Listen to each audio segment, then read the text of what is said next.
আমরা আমাদের জীবনের মায়া করি নাই, আমরা অলরেডি সবাই শহীদ হয়ে গিয়েছি। আমাদের বুকে আর কোনো ভয় নাই। আপনারা সবাই আবার রাজপথে নামতে রাজি আছেন? ইনশাআল্লাহ আমরা সবাই আবার ঐক্যবদ্ধভাবে রাজপথে নামবো।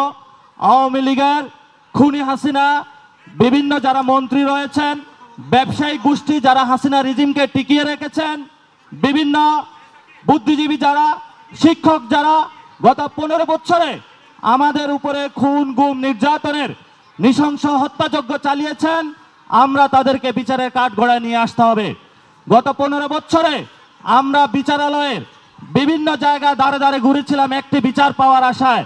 আমাদেরকে যখন মামলা হামলা দিয়ে বিভিন্ন জায়গায় গুম খুন করে নির্যাতন চালানো হয়েছিল, কিন্তু এই যে সুপ্রিম কোর্ট থেকে, লোয়ার কোর্ট থেকে যতগুলো কোর্ট রয়েছে, তারা আমাদেরকে কোনো বিচার প্রক্রিয়ার মাধ্যমে সুষ্ঠু বিচার দিতে পারে নাই। এই জন্য বিচারালয় থেকে শুরু করে পুলিশ বাহিনী যতগুলো বাংলাদেশের ইনস্টিটিউশন রয়েছে, এগুলোকে আমাদেরকে সংস্কার প্রক্রিয়ায় নিয়ে আসতে হবে।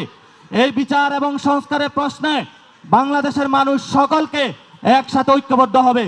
আর লাস্ট যে কথাটা, যেই সংবিধানের কারণে আমাদের এতগুলা ভাই শহীদ হয়েছে, এতগুলা ভাই অপঙ্গুত্ব বরণ করেছে, সেই সংবিধানকে আমাদেরকে ছুঁড়ে ফেলে দিয়ে নতুন একটি আমাদেরকে সংবিধান বানাতে হবে। এই সংবিধানের দাবিতে সবাই মাঠে নামতে আপনারা ঐক্যবদ্ধভাবে রাজি আছেন?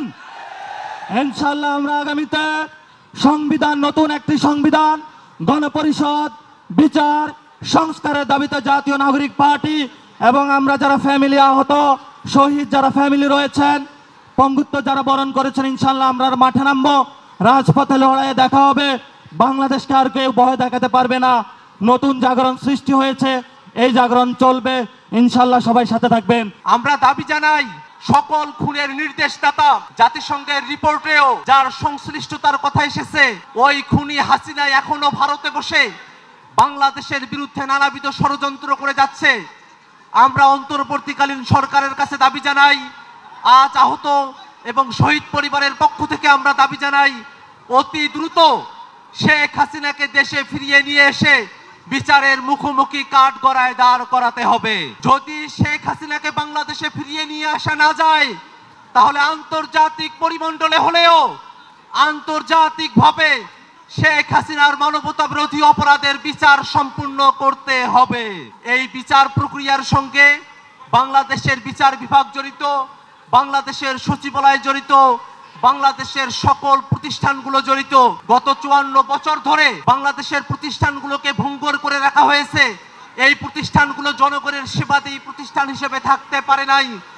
আমরা আহ্বান জানাই, সরকার যে সংস্কার প্রস্তাবনাগুলো জাতির সামনে পেশ করেছে, এই অন্তর্বর্তীকালীন সরকারই তাদের সময়কালের মধ্যেই এই সংস্কার প্রস্তাবনাগুলো জাতির সামনে বাস্তবায়নের উদ্যোগ গ্রহণ করবে।